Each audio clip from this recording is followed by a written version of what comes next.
The sheriff locked himself in the deepest cell and threw the key out. When the prison guard came in, he found him staring at the window in a daze. He told the sheriff not to do anything stupid, but the sheriff still said the words he shouldn't have said. I want to go out.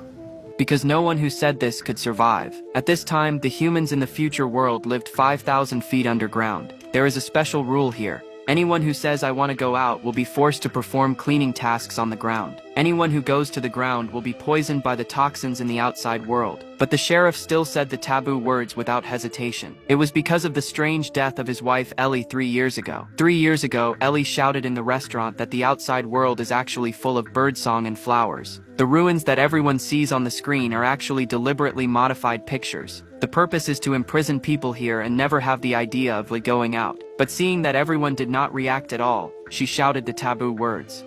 I want to go out!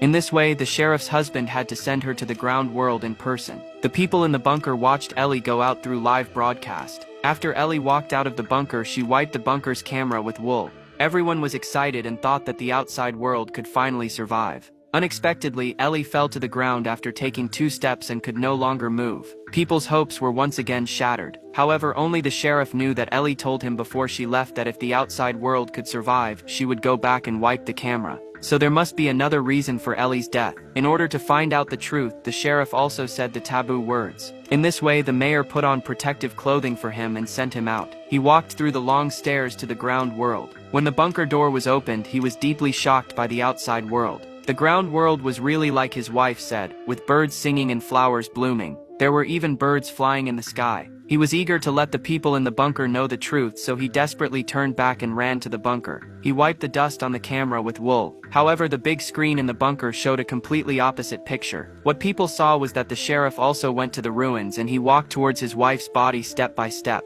He felt dizzy after walking a few steps. He suspected that the real toxin might be hidden in his isolation suit. So he did something that no one had ever done before, which was to take off his helmet. But his physical condition was already very poor, and he fell beside his wife soon. The hope of surviving outside was shattered again, and only one woman realized that the sheriff must have had his reasons for taking off his helmet before he died.